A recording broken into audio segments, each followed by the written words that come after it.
नमस्कार दोस्तों, स्वागत है आपका एक और नई वीडियो में। तो दोस्तों आज का वीडियो होने वाला है वो है जॉइंटिस के ऊपर। कई पेरेंट्स का ये सवाल रहता है कि हमारे बच्चे को जन्म लेने के तुरंत बाद जॉइंटिस क्यों हो गया, क्या रीज़न है। तो आज यहाँ पे मैं सब कुछ कवर करने वाली हूँ। सिम्टम्स क्या होते हैं, उनको किस तरह से हम कम कर सकते हैं, बच्चे को पीलिया ना हो इसे हम क्या कर सकते हैं।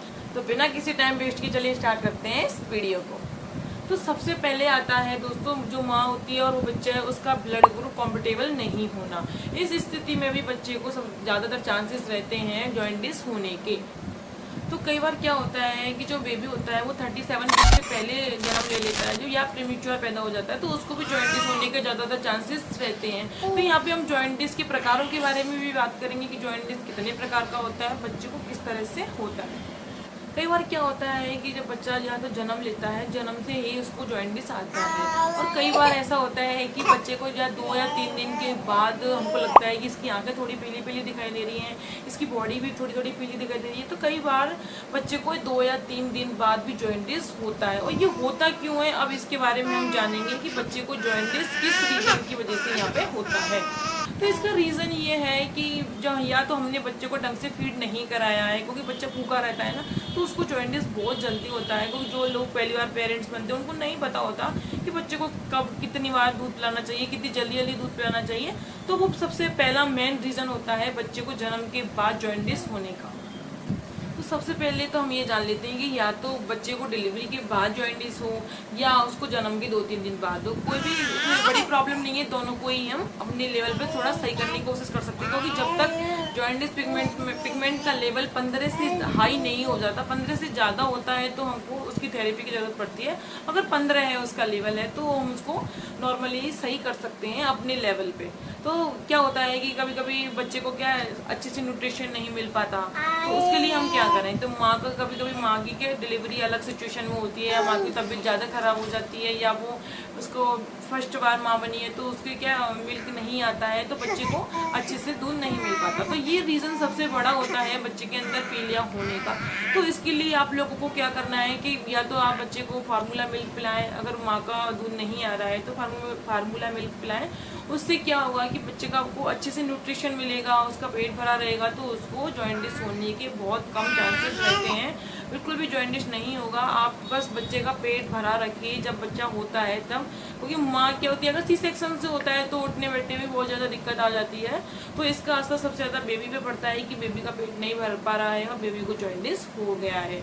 लेकिन मैं आप लोगों से ये कहना चाहूँगी कि ब्रेस्ट मिल्क पिलाओगे तो वो सबसे बेस्ट है। ब्रेस्ट मिल्क से ही बच्चे को बहुत जल्दी सारी प्रॉब्लम्स फेस कर सकता है बच्चे को, कि मिल्क पीने से ही बच्चे के अंदर एनर्जी बहुत ज़्यादा आ जाती है। अब ये अपनी मस्ती में मस्त हो रखी है और मेरा ध्यान भी बार बार इसके ऊपर जा रहा है। तो वो न्यूट्रिशन और डिहाइड्रेशन की प्रॉब्लम थी, वो तो हमने यहाँ पे समझ ली। तो दूसरी बात यहाँ पे आती है वो है सूर्य की धूप। तो सूर्य की धूप भी बहुत ज़्यादा कारगर होती है जब बेबी को जॉइंटिस हो जाता है।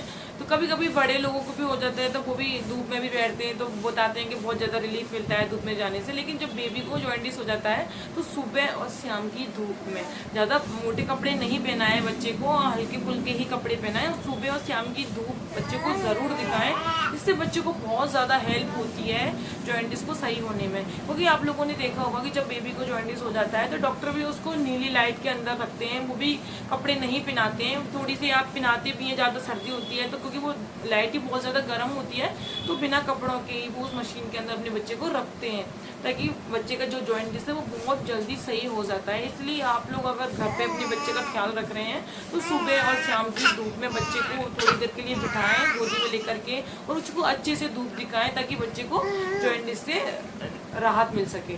तो एक और तरीका है जॉइंटिस को, हम बेबी के जो जॉइंटिस होता है उसको घर पे किस तरह से सही कर सकते हैं। तो एक आपने सुना होगा ताल मिश्री, उसके अंदर बहुत सारे मिनरल्स आते हैं, न्यूट्रिशन आते हैं, विटामिन आता है।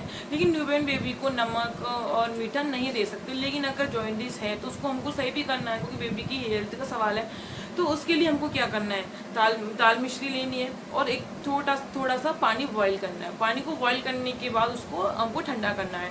ठंडा करने के बाद उसको हमको इकट्ठा कर लेना है। लेकिन क्या है, प्लास्टिक के बोतल में इकट्ठा नहीं करना। आप अच्छे से साफ कंटेनर लीजिए, स्टील का बर्तन ले लीजिए, उसके अंदर आपको उसको रख लेना है। उस पर फिर क्या करना है, सुबह और शाम 1 चम्मच उसमें थोड़ा सा दाल मिश्री का टुकड़ा, बस इतना डालना है कि वो पानी मीठा हो जाए, और सुबह और शाम बच्चे को दीजिए। तो उससे क्या होगा, बच्चे को बहुत जल्दी रिलीफ मिलेगा। क्योंकि कभी कभी क्या होता है कि जो ब्रेस्ट मिल्क होता है वो अच्छी क्वालिटी का नहीं होता, अच्छा सफिशिएंट नहीं होता है। तो कभी कभी आप लोगों ने सुना होगा कि माँ का दूध है वो थोड़ा सा कम है, बच्चा फूल नहीं रहा, बच्चा पतला ही है, माँ का दूध भी पीता है अच्छे से फिर भी नहीं हो रहा। तो कभी कभी ऐसा होता है। तो उसके लिए आपको अगर बच्चे को जॉइंटिस है तो आप लोग ये तरीका अपना सकते हैं कि दाल मिश्री बच्चे को खिला सकते हैं। इससे भी बहुत जल्दी रिलीफ मिलता है बच्चे को। तो आज हमने यहाँ इस वीडियो के अंदर पीलिया क्यों होता है, क्या उपाय हैं, क्या रीज़न है, सब कुछ यहाँ हमने समझने की कोशिश करी। मैं उम्मीद करती हूँ आप लोगों से आज की आपको ये वीडियो समझ में आई हो। अगर आप लोगों को लगता है कि आपके किसी फ्रेंड सर्कल में इस चीज़ की ज़रूरत है तो प्लीज़ वीडियो को शेयर कीजिए और साथ ही साथ चैनल को सब्सक्राइब ज़रूर करें और इसकी भी मस्ती देखते रहें, क्योंकि ये इतनी ज़्यादा मस्ती कर रही है यहाँ पे। आज मेरा ध्यान इस पर ज़्यादा था, बहुत ज़्यादा, क्योंकि ये कभी मुँह में उंगली दे रही थी, कभी कुछ कर रही थी। तो दोस्तों इस तरह की वीडियो बनाती रहूँगी। आप लोग मुझसे जुड़े रहें। तो मिलती हूँ मैं आप लोगों से नेक्स्ट वीडियो में। Thank you so much.